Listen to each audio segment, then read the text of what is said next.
C'est dans le respect des règles sanitaires dues à la pandémie du Covid-19 qu'une délégation du collectif Africa 50 de Lyon, triée sur le volet, a assisté ce jeudi 18 juin 2020 à la cérémonie commémorative marquant le 80e anniversaire de l'appel du 18 juin du général de Gaulle depuis Londres. Cette cérémonie sobre mais haut en symbole a eu lieu à la montée de Balmont dans le 9e arrondissement de Lyon. Mesdames, Messieurs, merci d'être présents. Je vais, dans cet endroit,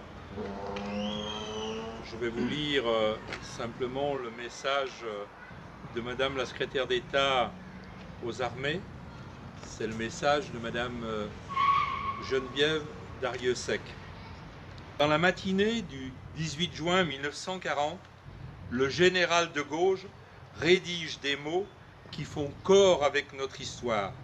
Il est 18 h lorsqu'il les prononce. Dans la soirée, ces paroles irrévocables franchissent la Manche et sèment les graines de l'espérance.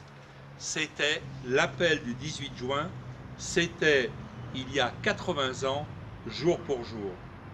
Le général de Gaulle est la première voix à s'opposer publiquement à l'armistice et à expliquer pourquoi le combat devait se poursuivre. Il proclame que la défaite de la France n'est pas définitive, car cette guerre est une guerre mondiale. Il lance un cri de ralliement à destination des militaires, des spécialistes, des ingénieurs. Enfin, il conclut par un message d'espoir. Il allume ce flambeau de la résistance dont la flamme allait grandir sans jamais s'éteindre. L'appel du 18 juin n'est pas le texte d'un soir.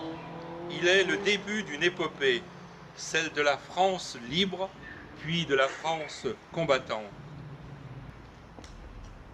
Monsieur le maire, mesdames et messieurs les présidents des associations d'anciens combattants, mesdames et messieurs, vous qui êtes présents en vos titres et qualités, chers amis,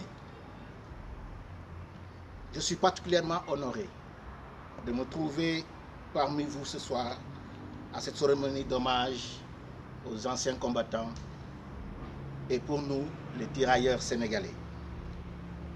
Je remercie chaleureusement au nom du collectif Africa 50 la municipalité de nous avoir réunis aujourd'hui pour partager ce moment important. Il s'agit d'abord et avant tout de rendre hommage à la mémoire des soldats qui ont enduré de grandes souffrances ou qui ont sacrifié leur vie loin de leur patrie, loin de leur famille pour défendre la liberté et la démocratie. Les 19 et 20 juin 1940, le 25e régiment de tirailleurs sénégalais a livré un combat contre l'armée allemande qui venait vers Lyon par la Nationale 6. Nous sommes rassemblés là, où 27 d'entre eux moururent tout en pensant à ceux dont les stèles s'alignent dignement dans le Tata sénégalais à Chasselet. Il était surtout aussi important de rappeler que ces vétérans africains, anciens soldats volontaires ou enrôlés de force, font partie de l'histoire de France, car ils ont fait la France et ils sont la France. En effet, d'origines diverses, les tirailleurs sénégalais ont beaucoup donné et rien, sinon très peu reçu en retour, alors qu'ils se trouvaient souvent aux avant-postes et effectuaient les missions les plus périlleuses. Ces Cherakano, comme on les surnommait dans les tranchées, furent jetés comme des pneus crevés dès que sonna le clairon de l'armistice. Pensez donc, mesdames et messieurs. Dans la nuit sans étoiles de l'été 1940, retentit de Londres la voix de l'espoir, vous le disiez tout à l'heure, monsieur le maire, du général de Gaulle. Mais c'est de l'autre rive de la Méditerranée que s'est levée la lueur d'espérance et des premières victoires, grâce aux tirailleurs qui furent les premiers à rallier les forces françaises libres. Brazzaville fut la première capitale de la France libre, et les tirailleurs furent de toutes les campagnes.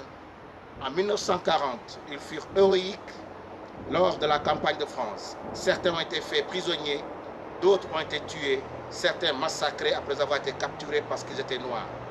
Ils étaient à Koufra, ils ont combattu en Tunisie, en Italie, en Provence, en Alsace, jusqu'à la poche de Royan, où ils participèrent à l'une des dernières batailles du front européen qui débuta le 15 avril 1945.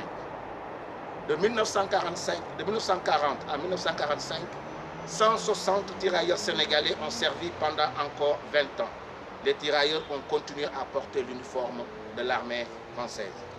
Aujourd'hui, mesdames et messieurs, 80 ans après, il s'agit de tirer les enseignements du passé pour mieux appréhender l'avenir et préparer les générations suivantes. Nous devons ainsi, en particulier, aider nos jeunes à se reconstruire pour leur permettre de forger leur identité multiple et les accompagner dans leur avenir. Ces identités peuvent réunir à la fois des composantes spirituelles, politiques, sociales et culturelles, mais cette construction peut se réaliser dans l'enseignement, notamment au travers des cours d'histoire, qui devraient rappeler l'apport de l'Afrique à la France, en particulier à travers les mouvements migratoires, mais aussi lors des 2 guerres mondiales. En tant qu'acteurs associatifs, nous sommes témoins parfois impuissants face à la difficulté des parcours de leurs descendants qui aujourd'hui se sentent seuls dans ce combat pour faire reconnaître leur dignité, pour gagner leur place dans la société française. Derrière chacun de ces 27 combattants massacrés ici, il y a une histoire.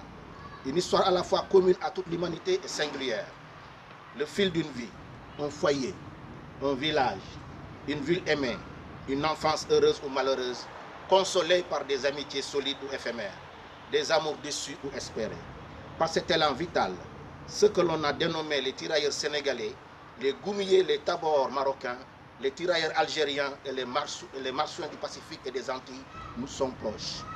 Mais si leur quotidien a pu tisser les joies et des peines, de désillusions et d'espoir, comme celui de tous les êtres humains, l'un des grands moments de leur vie, parfois le dernier, a été de participer aux batailles qui ont libéré la France de la barbarie nazie.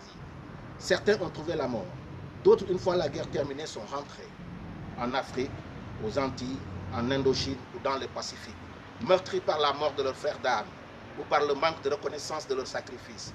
Mais quelle était leur destinée nouée ou dénouée de la guerre? Ces hommes ont sciemment exposé leur vie avec grand courage pour la France. 80 ans après, leur acte de bravoure, ils méritent, mesdames et messieurs, plus que jamais notre reconnaissance. Les fils de leur vie ont tissé les nôtres. Notre société a été façonnée par ces jeunes gens, venus alors des colonies.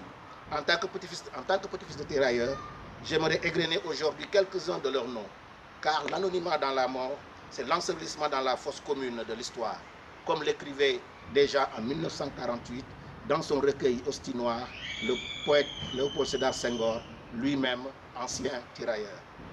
Je le cite: « On fleurit les tombes, on réchauffe le soldat inconnu, vous mes frères obscurs, personne ne vous nomme. » Voilà ce qui m'a semblé, mesdames et messieurs, monsieur le maire, utile de rappeler et de partager avec vous en ce jour de souvenir.